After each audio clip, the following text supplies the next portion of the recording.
بسم الله الرحمن الرحيم. الحمد لله رب العالمين، نحمده حمدا كثيرا طيبا مباركا فيه كما ينبغي لجلاله وعظيم سلطانه. نشهد أن لا إله إلا الله وحده لا شريك له، ونشهد أن محمدا عبده ورسوله صلى الله عليه وعلى آله وصحبه أجمعين. ما بعد. Ndugu mtazamaji, assalamu alaikum wa rahmatullahi wa barakatuh. Karibu katika mwendelezo wa darasa za somo la aqida na tauhidi zinazotoka katika kitabu cha Khudh Aqidataka min alkitabi wa sunna. Tuko katika ukurasa nambari 13 chini ya unwani inayosema hali yajuzu nadhuru li ghairi llahi, na hii ni darasa ya nambari 30.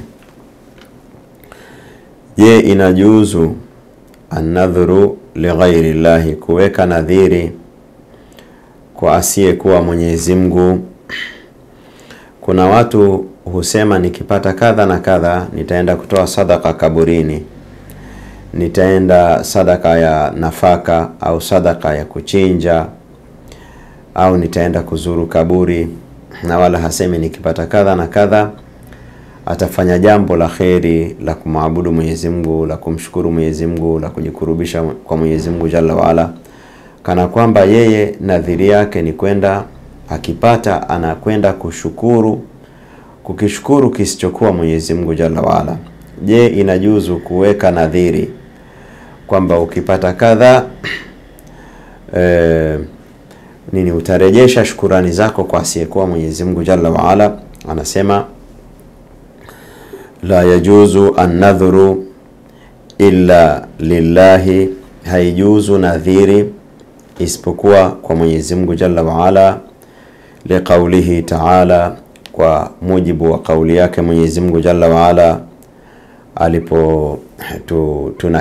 alipotufundisha kwa kutunakilia nadhiri ambayo inafaa,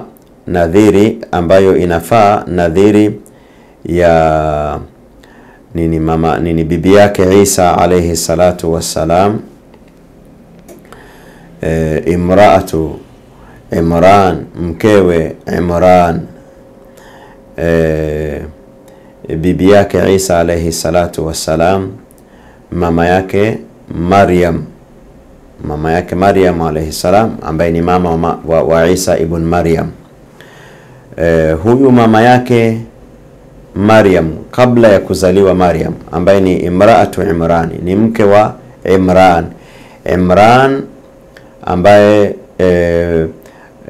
ametajwa katika surati Ali Imran, na sura hii kapewa jina la familia ya Imran kwa sababu ya mazuri waliokuwa nayo watu wa familia hii. Kwa hivyo kina Isa na Maryam mwenyewe na mama yake Maryam ambaye ni mkewe Imran wanaitwa Ali Imran, na imekuja katika Qur'ani sura inazungumza Ali Imran, watu wa familia ya Imran. Huyu mama alipatwa na ujauzito, imraatu Imran alipatwa na ujauzito, akaweka nadhiri akasema, ewe Mola wangu, inni nadhartu laka ma fi batni muharraran, nimeweka nadhiri kwa ajili yako. Manake nadhiri ni mtu kujiwajibishia kwamba atafanya jambo fulani.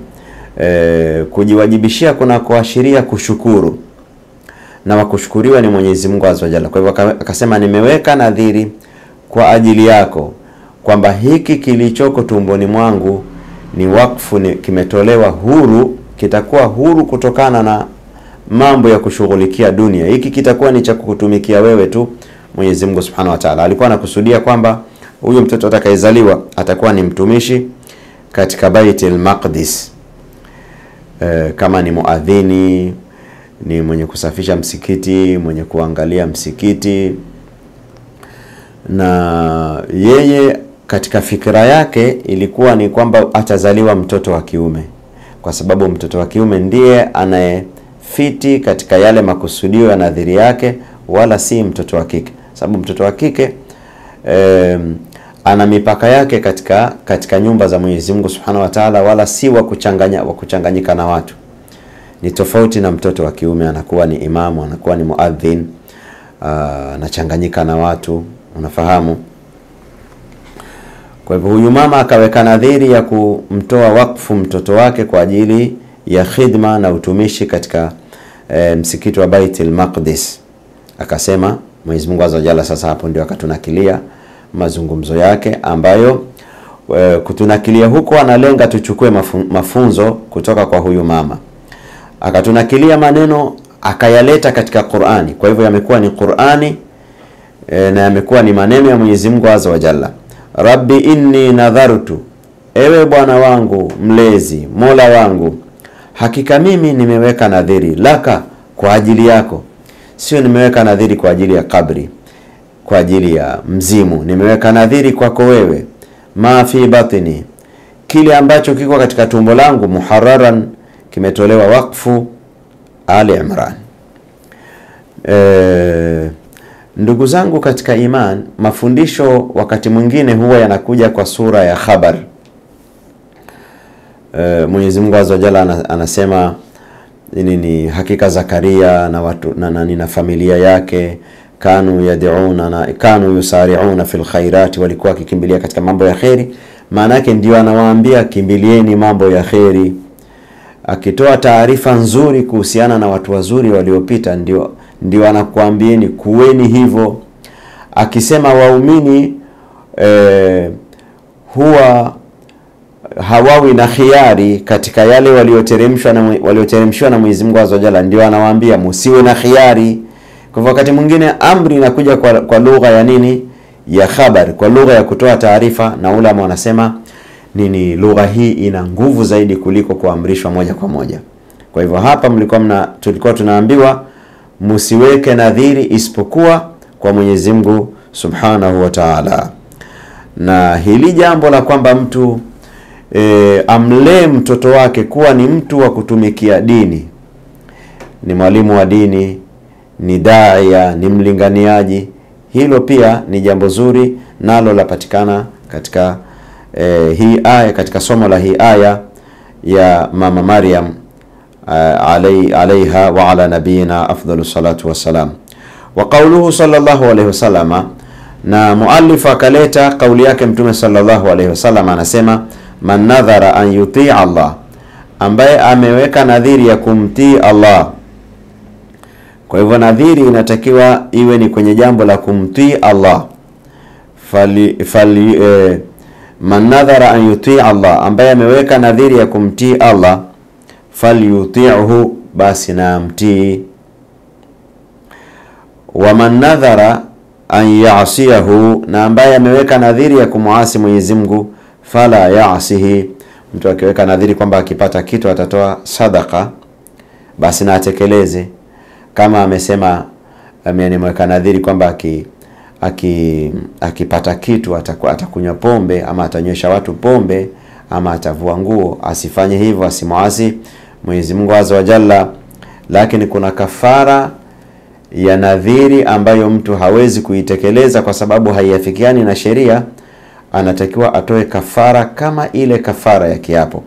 Kafaratu an-nadhiri kafaratul yamin, kafara ya nadhiri ni kafara ya kiapo. Kaitafute katika somo la fiqh, hapa sio mahala pake. Mtume sallallahu alaihi wasallam amesema aliyeweka nadhiri ya kumuasi Mwenyezi Mungu Azza wa Jalla, basi na asimuasi. Tunamwomba Mwenyezi Mungu Azza wa Jalla tujalie na kusikiliza maneno na kufuata yaliyo mazuri yake. Tukutane katika darsa nambari 31 ambayo inazungumzia kuhusiana na kuchinja, chini ya unwani inayosema hali yajuzu dhabhu, je inajuzu kuchinja, je inafaa kuchinja li ghairi llahi, kwa ajili ya asiyekuwa Mwenyezi Mungu. Kwa mfano kuchinja sheitani akiamrisha, au kuchinja mizimu inayodaiwa kuwa ni mizimu ikiagiza. Je, hilo jambo lafaa kwa mtazamo wa Uislamu? Na haya ni mangi. Tukutane katika anwani hiyo katika darasa nambari 31 ifuatayo. Wa sallallahu wa sallama wa baraka ala nabiyyina Muhammadin wa ala alihi wa sahbihi ajma'in walhamdulillahi rabbil alamin.